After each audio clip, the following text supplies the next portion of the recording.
Tasikmalaya seakan mewakili potret hidup yang terus berkembang, menjadikan Tasikmalaya sebagai daerah maju yang menginspirasi. Namun, seiring dengan perkembangan urbanisasi yang cepat, menjadikan Tasikmalaya sebagai daerah urban yang padat penduduk serta potensial dalam permasalahan kesehatan.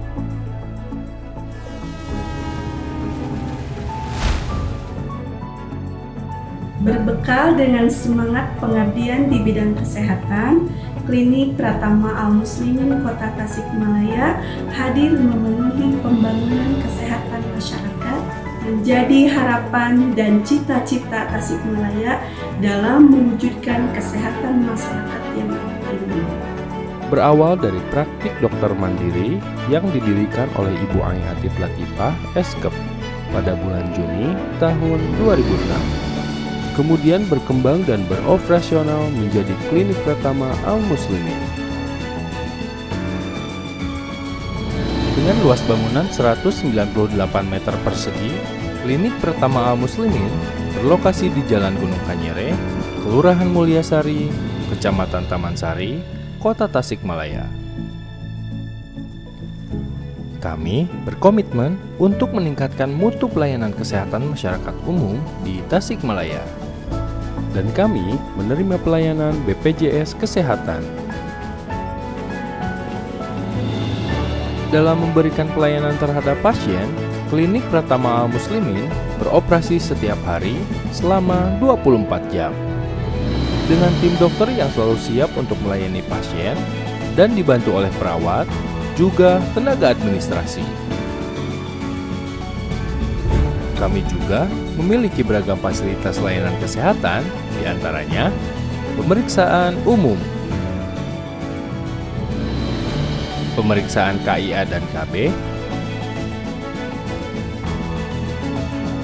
pelayanan farmasi, dan pelayanan laboratorium.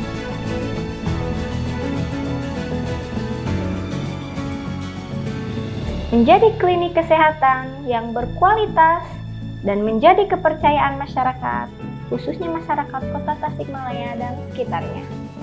Klinik Pratama Al-Muslimin mempunyai misi memberikan pelayanan kesehatan yang profesional pada seluruh lapisan masyarakat, menyediakan sarana dan pelayanan kesehatan masyarakat tingkat dasar yang berbasis kompetensi, meningkatkan derajat kesehatan masyarakat melalui pelayanan yang bermutu dengan biaya terjangkau, dan mengembangkan kemitraan.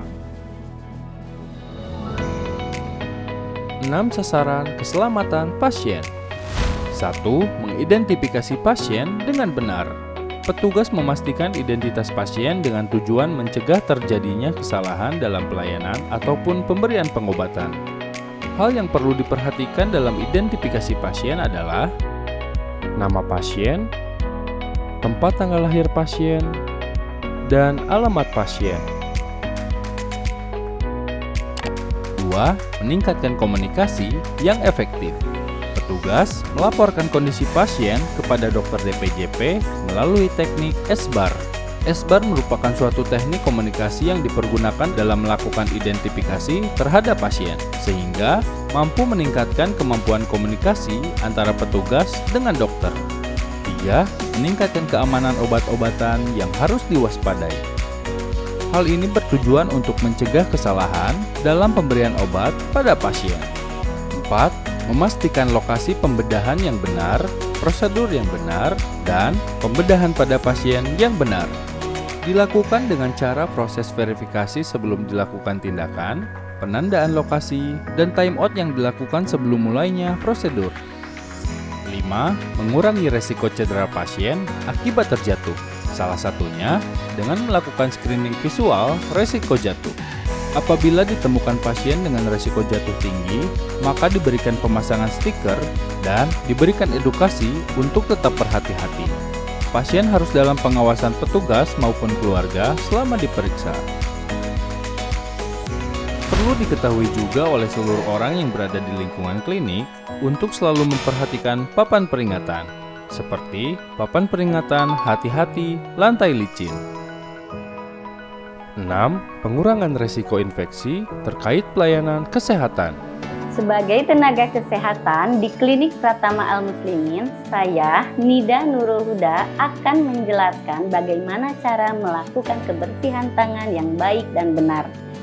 Melakukan cuci tangan yang baik dan benar menurut petunjuk WHO dapat dilakukan dengan dua cara.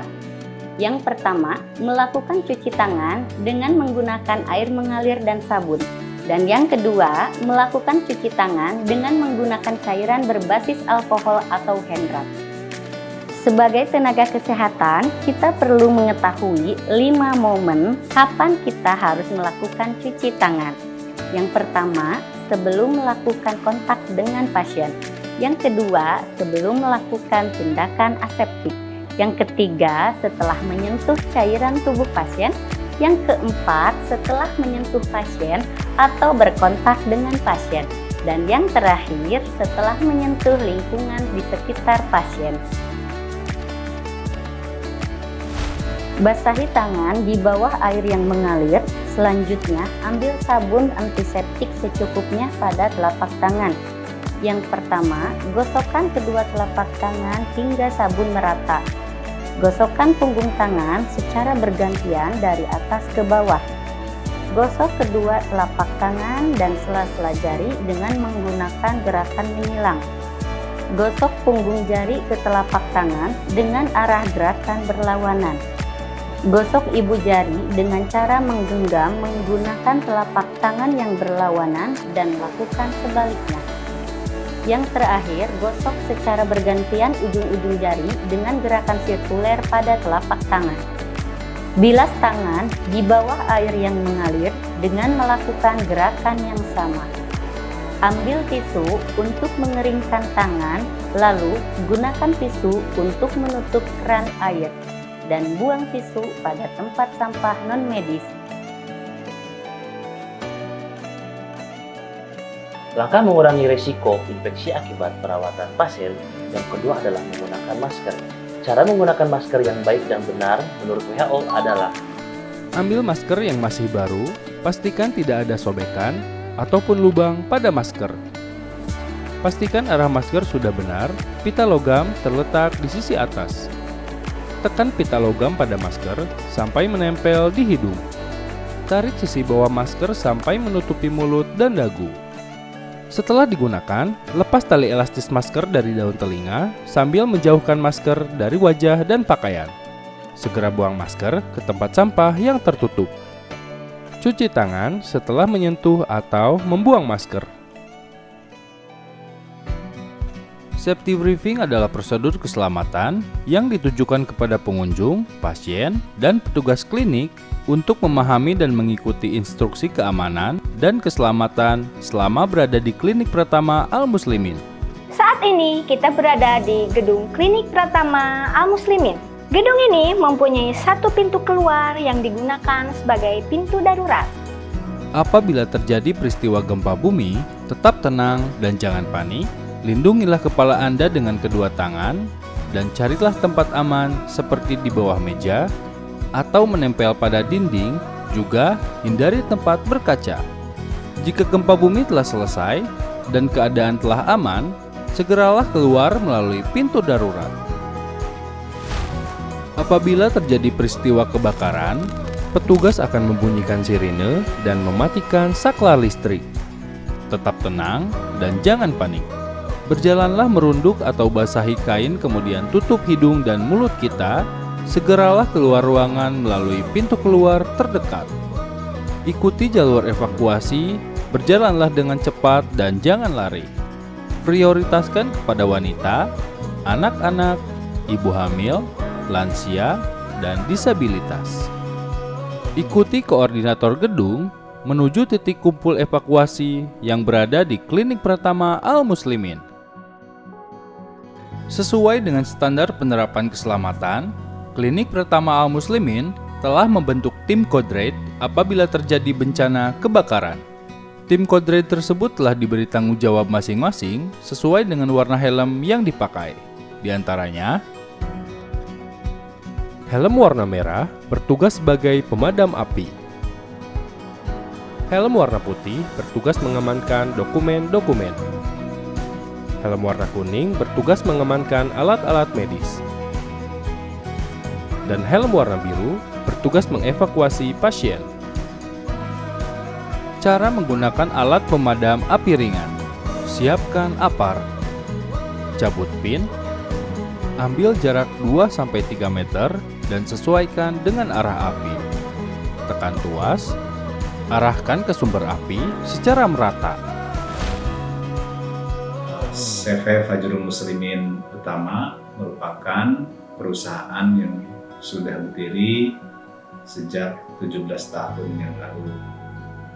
Dan kami di perusahaan ini baik klinik, apotek, dan juga termasuk yayasan yang bergerak dalam bidang pendidikan, terus berkomitmen untuk memberikan pelayanan terbaik kepada seluruh lapisan masyarakat dengan mengutamakan nilai-nilai profesionalisme dan nilai-nilai kejujuran. Kami bertekad untuk menciptakan Tasikmalaya menjadi daerah yang lebih sehat.